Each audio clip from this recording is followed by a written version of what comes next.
complexion of the 2017 edition of the Dakar has become harsh.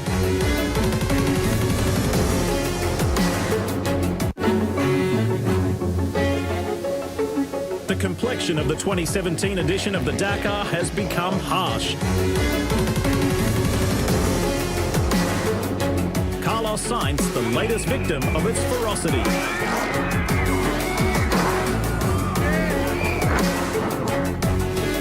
This year seems so unpredictable.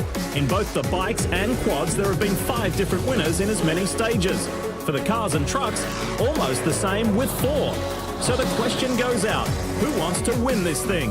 With just one more stage until the much-needed rest day, will the likely winners stand out or crash out? In this Dakar, it seems anything goes. Stage 6 of Dakar 2017 is here.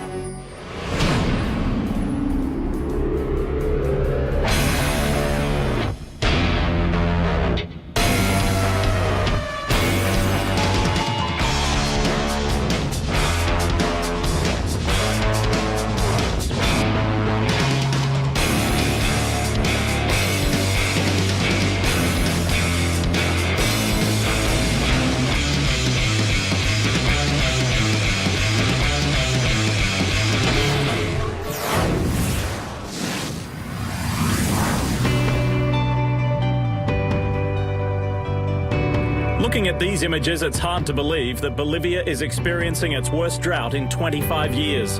But it is. The desperately needed rainfall just happened to drop at an inconvenient time and place for the Dakar's 6th stage. The bivouac in Oruro became an instant swamp, and this was just one example of what the surrounding area was like.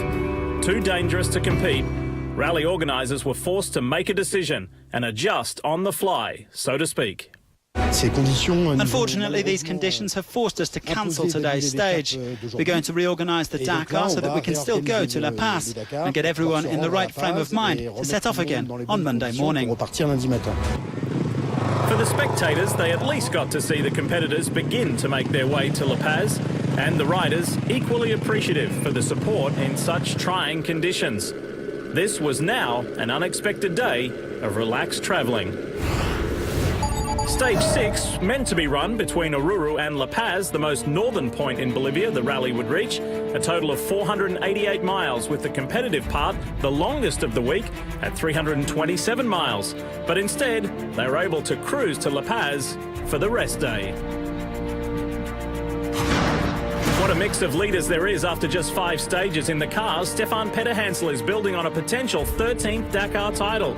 The bikes is led by a rider who has never finished the Dakar, in Sam Sunderland, while Gerard de Roy has shown over the last 2 days why he's a 2-time champ with back-to-back wins. And a Dakar rookie and Frenchman Simon Witz heads the quads. The rally started with a splash for Frenchman Xavier de Soltre. The charismatic Yamaha rider was the fastest on stage, but had a win stripped when a penalty was added for speeding on public roads. That meant the win was inherited by last year's runner-up Juan Pedrero and his work Sherco. It was good news too for America's Ricky Brabeck, who was elevated to second, his equal best Dakar stage result. KTM's reigning champion Toby Price was comfortable in the fact that he was only 17th on day 1. It was part of the plan. He was on the gas on day 2 and took the victory with authority. Tomorrow is going to be a bit more of a difficult day, and the navigation really starts tomorrow, so I'm excited actually to get up front and lead one out and see how we go. But that excitement was short-lived as the first on-road in stage 3 didn't work out for the big Australian. Navigation challenges were his undoing, and he finished 17 minutes off the pace. Spain's Gerard Farres shows us just how tricky the navigation was on the 3rd stage, and if you got it wrong, the consequences could be immense. Yamaha's Rodney Faggoter turning up underscored Farres wasn't alone. The almost impenetrable dust known as fesh was like a fishing net. Franco Kaimi, the catch. Star of the day by a country, or should that be Dakar mile, was Honda's Juan Barreda. The Spaniard was 12 minutes clear of the nearest opponent. I prepared from yesterday also to attack, and I was lucky and I could do good job. and was a really tough stage, but anyway, I keep focused during all the stage, so I am really happy. In the two-wheel class, the most confronting news of the week was that of the sudden and forced retirement of the hot favourite. Just like that, Toby Price was gone. The 2016 winner airlifted to hospital with a broken left femur. Perhaps in honour of Price, his KTM teammate Matthias Walkner, who suffered a similar fate last year, went out and won the stage, just his second stage victory in 3 years. With the news of Price's departure, it was time for Beretta to blast away. Well, that was the plan, until the Spaniard and all of the Honda factory-supported bikes were deemed to have refueled illegally and had a 1-hour time penalty added to their total time. Riding in the dunes comes naturally for Sam Sunderland. The British rider is based in Dubai. But not even he sees this much rain. Stage 5 was dramatically shortened due to severe rainfall. If you ask the riders, they want to race all the way, but under the umbrella of safety, that was not possible. At least they all got to ride back to the bivouac together. I thought Bolivia was in a drought, and I was asking myself on the whole liaison back today to the bivouac, was like, man, there's more rain in 1 hour here than California gets in a whole year. So I don't know how Bolivia's in a drought, but I mean, there's lots of water now. Sunderland leads the bike class overall in the Dakar for the first time in his career. 3 different manufacturers in the top 3. Lead Honda is Gonçalves in 10th. American Ricky Brabeck 22nd. Here's Dakar correspondent Neil Cole.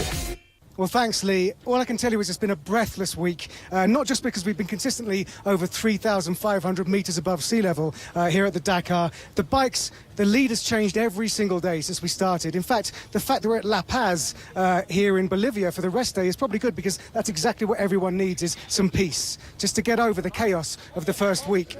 Now, the early leader was Toby Price, the Aussie who won last year. He was doing really good, looking good to continue KTM's winning streak, but he broke his leg. He's okay, but he's not carrying on anymore because he broke his leg. So then the lead changed to Beretta. One of the things this year is that the navigation has been made more difficult. All the riders have to hit much smaller waypoints, and it's a real bugbear of the riders. So there was chaos in stage 3 when everybody got lost. Absolutely everyone. Ricky Brabeck was happily in the top 10, doing very well in his Honda. All the Hondas were doing well until they got hit by an hour penalty for a weird illegal refuel maneuver, which maybe was tactical, maybe not, but whatever. It's really hampered Honda's chances. Right now, stage 5 was cut in half because of rain. Stage 6 was cancelled, so Sam Sunderland now leads on his KTM.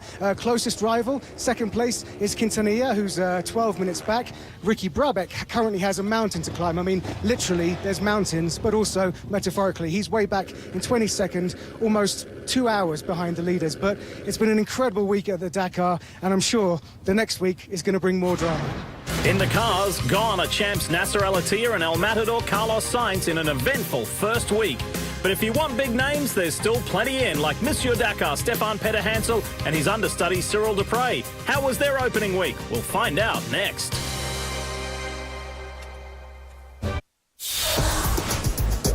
Welcome back to the Dakar, where if a racer completes the entire rally, they will cover 5,400 miles.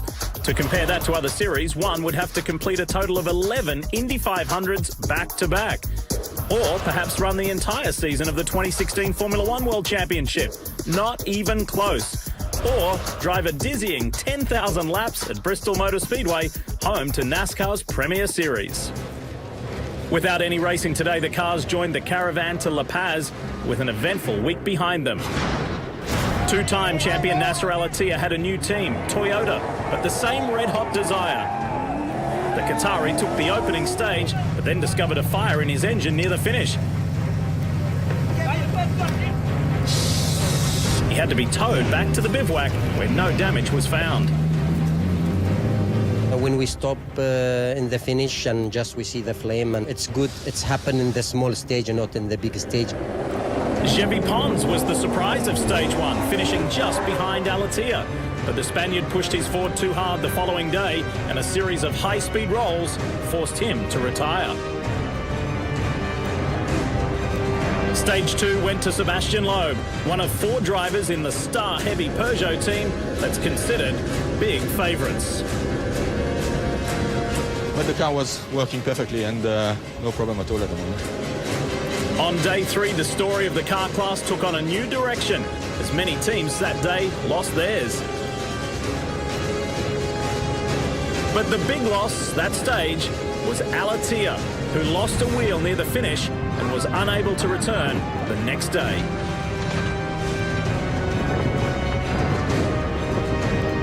Defending champion Stefan Peter-Hansel emerged from the chaos with the victory.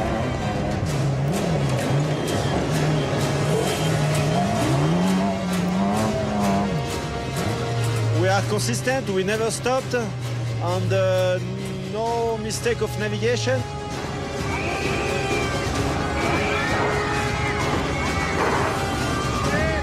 We arrived into a braking point a little bit too quick.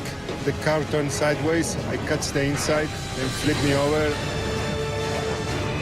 and then I roll a few times down also a little bit further.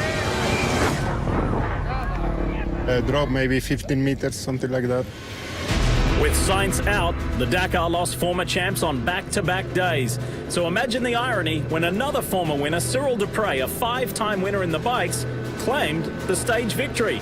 Peugeot lost a driver but won for the 3rd day in a row. Leading a race, whatever number of wheels you have, it's the same good feeling. There were 3 Peugeot in the top 5 heading into stage 5. Loeb started 5th and by the second waypoint had worked his way up to the fastest time where he remained, giving the French manufacturer 4 out of the top 5. But it wasn't without a little bit of creative navigation.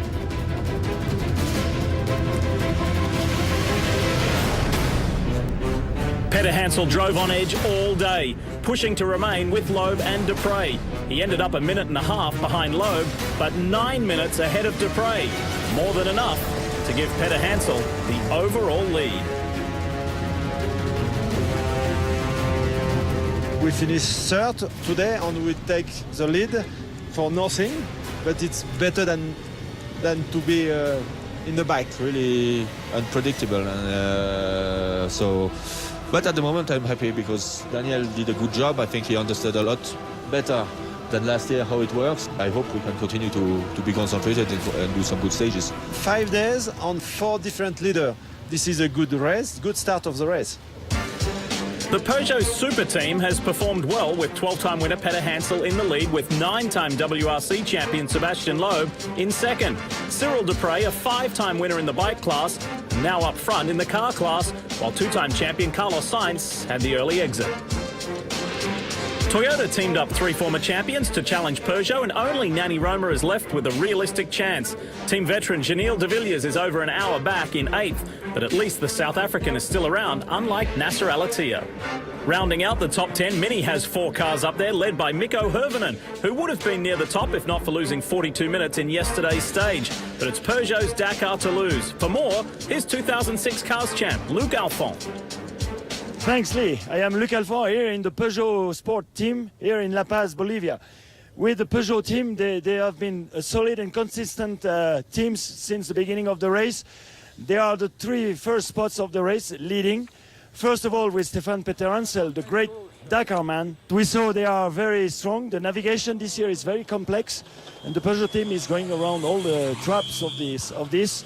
Sébastien Loeb, of course, is second, and I think Sébastien is getting ready to win this race. You know, he has a better knowledge of navigation, of off-road driving, and also these skills about driving WRC style. It's so fast. It's maybe the fastest on the track.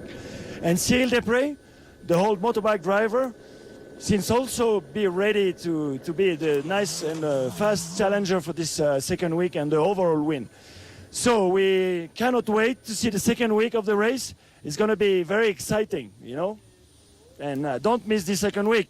So back to you, Lee, from La Paz, Bolivia, Luc Alphand. Luke, thank you so much. Coming up, we look at the trucks where defending champion Gerard Deroy has his mirrors full of the mighty Russian Kamaz team.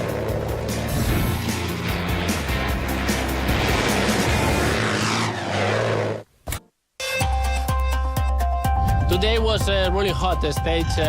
We feel a lot in some places.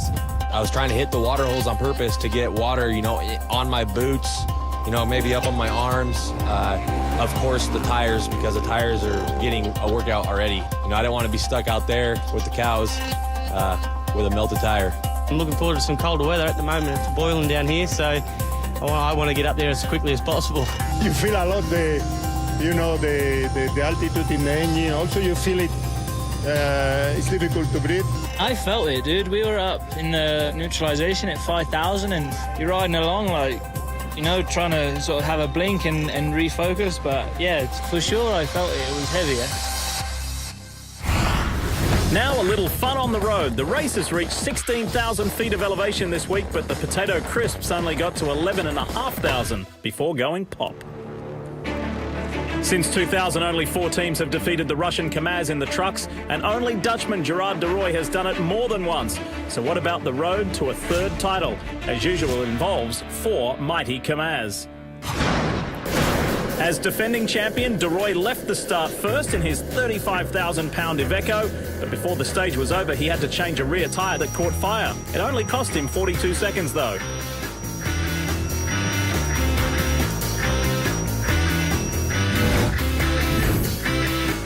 Speaking of fire, an alarming moment in last year's rally.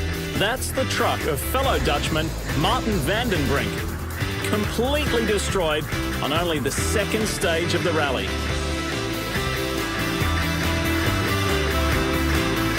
Ironically, this year, on the second stage again, the 46-year-old returned and won the first stage of his Dakar career. His truck, though, has fallen back to 41st overall. In Kamaz terms, Dmitry Sotnikov is novice in only his 4th Dakar, but he's been consistent enough to hold on to 3rd position overall. One of the leaders of the Blue Armada is Eduard Nikolaev, one of 2 Kamaz drivers here with a Dakar title. On stage 3, he recorded the lone win for the Russian team, his 2nd overall. The only team in the trucks to have 2 stage wins is that of Gerard de Rooij. And they came on the last 2 days. To keep up momentum, de Rooij will have to overcome today's cancellation and the rest day. So de Rooij holds the edge going into the rest day, and he'll need it as there are 4 Kamaz in the top 7, with 2013 champion Nikolaev only 2:23 back. For more, here's Dutch Dakar reporter Allard Kalf. Well, the Dutch are traditionally a Dutch affair ever since Jan de Rooij, the father of Gerard de Rooij, took on the might of Peugeot in the African desert.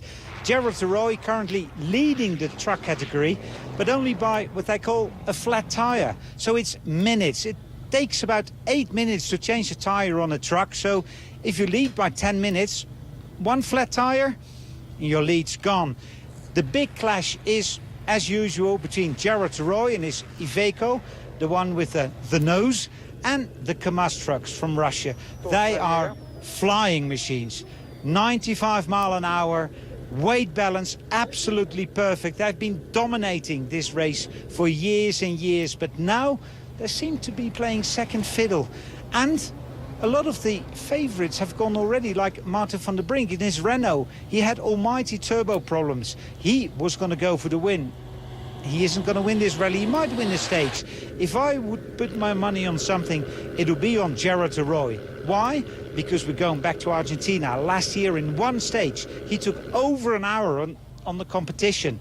And that terrain still has to come. So for the trucks, look at de Rooij. Allard, thank you. There are so many extreme layers to the Dakar tale, including weather. We'll show you how wild and wacky things got last night when the heavens opened up.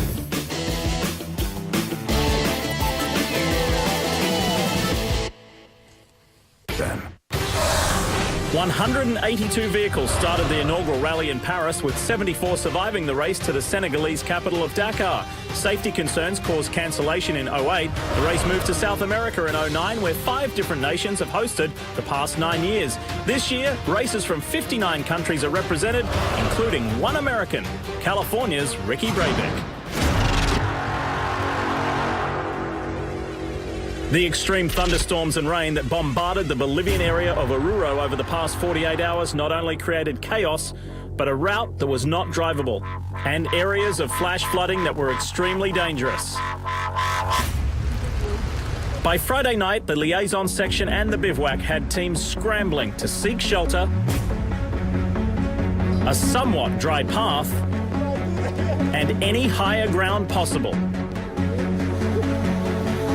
It brought out the creative best in everyone.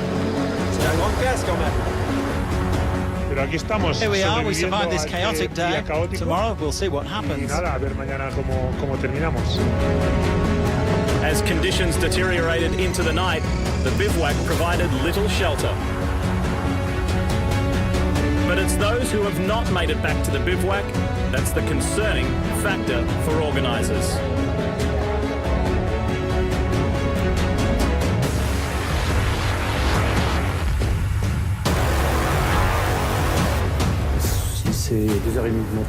It's now 2:30 in the morning and there are still some competitors stuck in the stage. We have launched an aerial operation which will set off at dawn in order to retrieve them. And then we'll see how we'll get the vehicles. As always, the safety of the competitors is paramount. Many thanks for your patience. It hasn't been an easy day for anybody, for us or for you.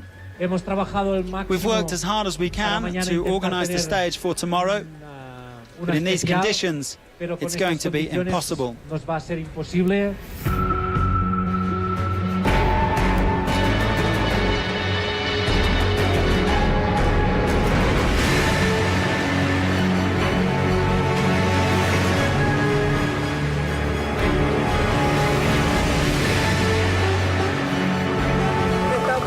We managed to survive the rain.